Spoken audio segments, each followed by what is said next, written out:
दर्शन निर्जरा तत्व भाग 2 प्रायश्चित 6 प्रकार के अभ्यंतरता प्रायश्चित। प्रायश्चित में दो शब्दों का योग है, प्राय और चित।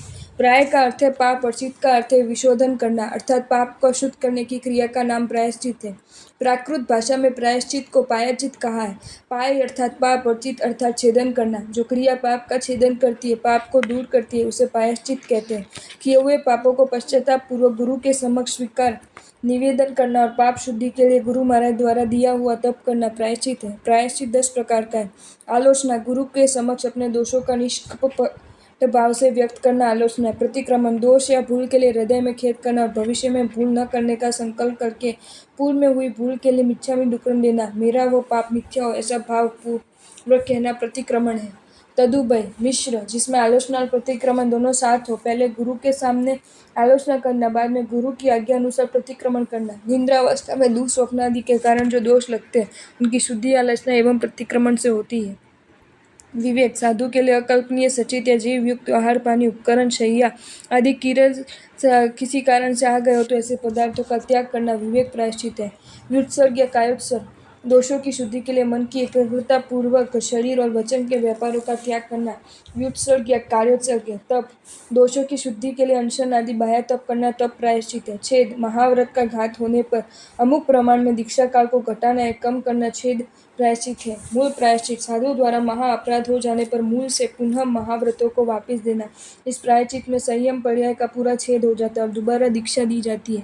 अनवस्थाप्य प्रायश्चित, किए हुए अपराध का प्रायश्चित न करे तब तक पुनः नई दीक्षा न देना अनवस्थाप्य प्रायश्चित है। प्रायश्चित प्रायश्चित, महासमर्थ साधु के द्वारा सूत्र प्ररूपना, साध्वी के शील का भंग, संग में भेद आदि गंभीर तप आराध अपराध होने पर संग से पृथक करके कठोर कराकर 6 महीने से लेकर 12 वर्ष पर्यंत साधु वेश का त्याग कराकर तथा शासन की महाप्रभावना करने के बाद पश्चात जिसमें पुनः नई दीक्षा दी जाती है, ऐसा प्रायश्चित पारांचित प्रायश्चित है।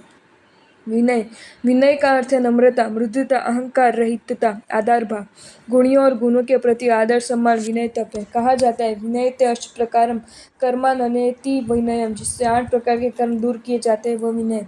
उसके 7 भेद है। ज्ञान विनय, अत्यंत बहुमान आदि से युक्त होकर अभ्यास पूर्वक ज्ञान ग्रहण करना, उसका अभ्यास जारी रखना और भूलना नहीं।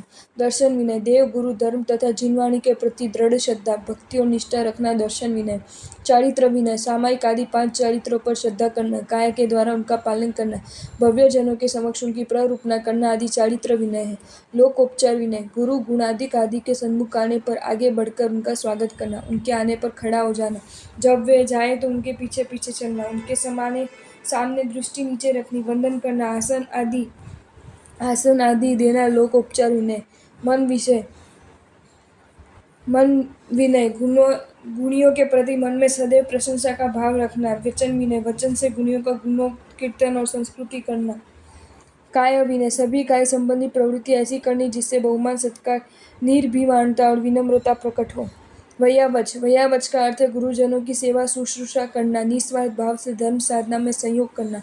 विविध प्रकार से आहार पानी वस्त्र उपकरण औषधि आदि से गुरु तपस्वी रोगी वृद्धजन असहाय आदि साधु की सेवा शुश्रूषा करना, उनको सुख शांति पहुँचाना, उनके संयम निष्ठ व तपोमय जीवन की यात्रा में सहयोगी बनना वैयावच तप है।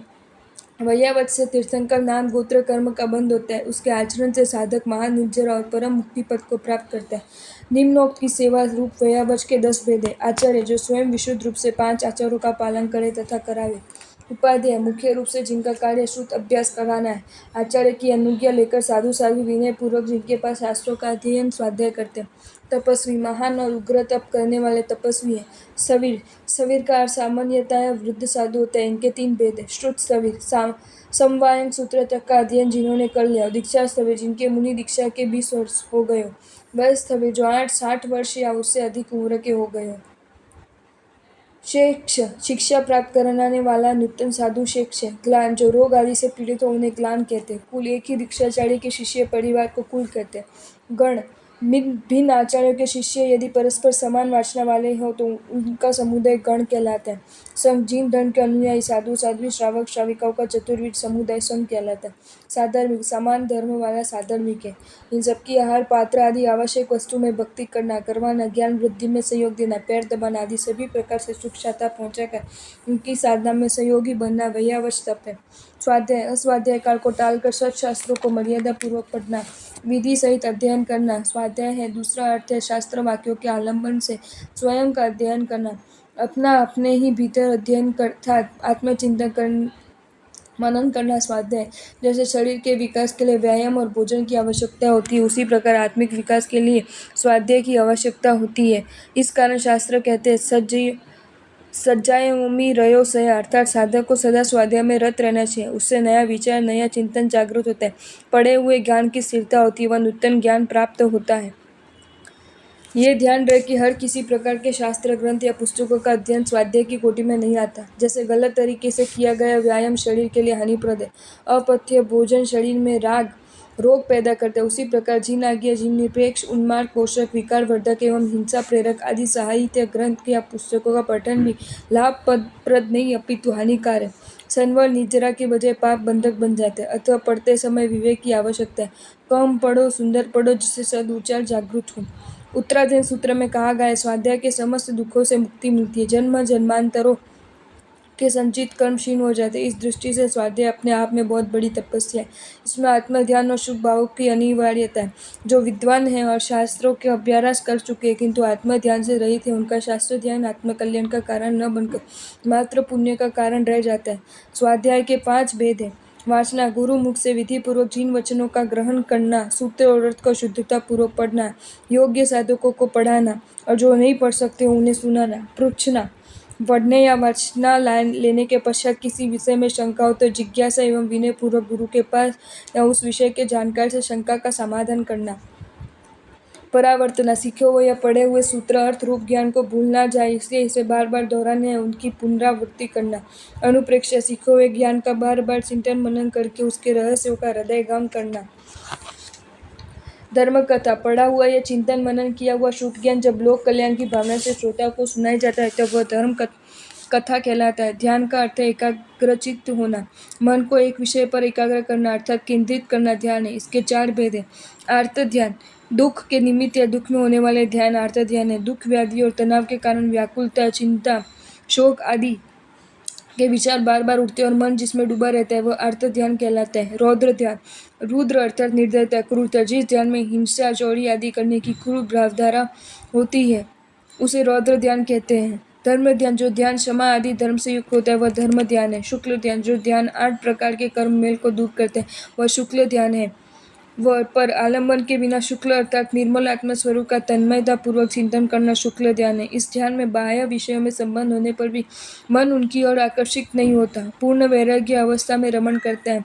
भयंकर वेदना होने पर भी शुक्ल ध्यानी उस वेदना को तनिक भी महसूस नहीं करता, वह देहातीत हो जाता है। विसर्ग का अर्थ है त्याग करना या छोड़ देना। बाह्य और अभ्यंतर उपाधि का त्याग करना विसर्ग नामक छठा अभ्यंतर तप है।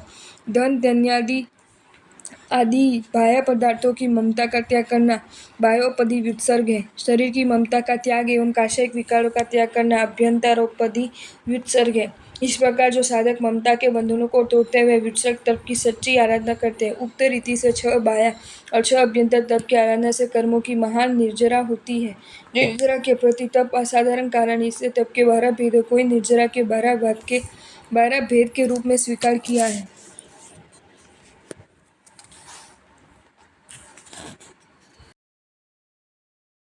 आपको ये वीडियो अच्छा लगा हो तो इसे लाइक करें और शेयर करें और ऐसे ही नए नए वीडियोज़ देखने के लिए सब्सक्राइब करें हमारी channel Jain facts and stories को।